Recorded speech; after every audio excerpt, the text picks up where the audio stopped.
We're your hosts for season 2 of Vibin Out. So today's topic is going to be the year after college. So, first of all, let's just say yay that we made it through undergrad. Right. Oh, right. I found it. What class of what? 2016. Oh, 16? Yeah. Oh, I graduated the semester before you guys. So Was it December? yeah. So it's been officially like a year for me. Hey. And it was like when I realized when Facebook shared that memory, like, oh, you posted this exactly 1 year ago today. Like I kind of cried. Why? Because it was like college is over. College was kind of like that time that like I could be irresponsible in a way and get away with it because I was still in college. And so now I'm out of college and I'm working and I'm like, I still don't think this is it. I haven't found exactly what I want to do, but I don't have time to like explore. You know what I mean? Yeah, it's super nerve-wracking. Like, ironically enough, I got a job in like the field that I got my degree in, but like it was like on a whim. But I know so many people who don't get jobs in like their expertise, and like that's super. Like I can understand why that's super frustrating. Like I don't even know what I would do. You spent all that time and that money just to do something that that you didn't even like go to school for. So like there's people who like go to school for maybe like psychology and end up doing like call center type jobs. And it's like that sucks. I feel like it's like a small part of me. So like I wasn't against you. No, like, and I know, and part of it is because, okay, so for those of you who don't know, I have a bachelor's degree in communications with an emphasis in journalism. So like I did that because I was introduced to journalism in high school, and it's like, oh, I really like it, with the intent to be a broadcast journalist. So then I got to college and I went to the real world, and I was like, okay, I didn't realize how awkward I am and how uncomfortable I am with like being on camera, the irony. But like, kind of being a broadcaster is kind of like a puppet. Like, even simple things like you can't wear your hair a certain way. Once you brand yourself as a news anchor, this is how you have to look. This is what you have to do. Like, it really takes over your life. And I was kind of like, nope, I want to do print. So then it's like, where's the money in print journalism? I work in education, but like my bachelor's degree is not in education at all.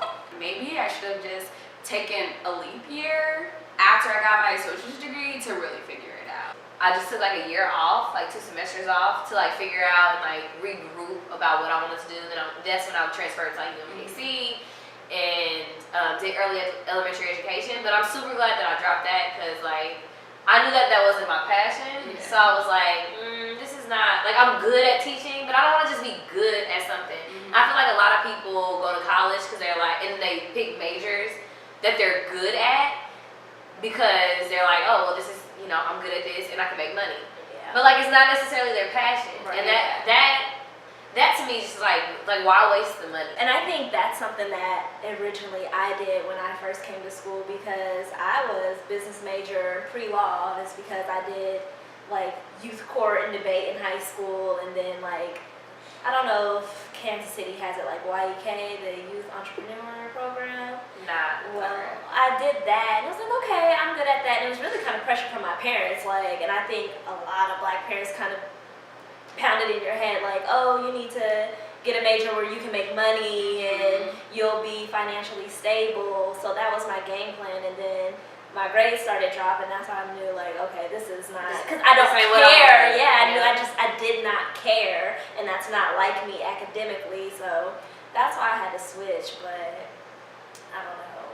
And I think this year off has really made me realize like, absolutely, I need to go back to school because the 9 to 5, being in a cubicle and just living like an ordinary life, it's not for me. And I think a ton of like postgraduates realize that really quickly. Like, I am not built for just sitting in a cubicle. I'm not built for like having to dress up like this. And I don't even think it's like a bad thing to feel like that. I just think it's like, it's one of those wake up calls that's like, hey, I need to be doing what I really want to do. Like, I've just realized like, yo, life is super short. Like, you should do something that you want to do.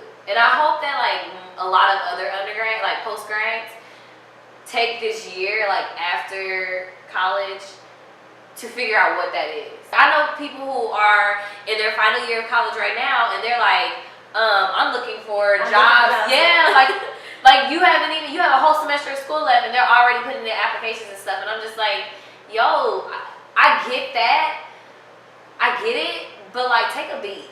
I mean, the reality is you guys keep talking about how to prepare kids for college, but not every kid is going to go to college, and it does not mean that they're not going to be successful. Exactly. People just have trades that they want to do. Think of makeup, fashion design, like those are trades that you learn. Nursing, you learn that, like not all the time going to high school, like you go to a different building.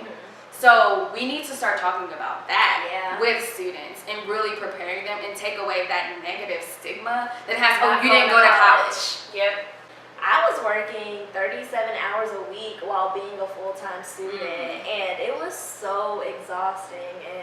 And then to imagine like going from that right into like Working a nonstop. 40-hour job, like that is super intense.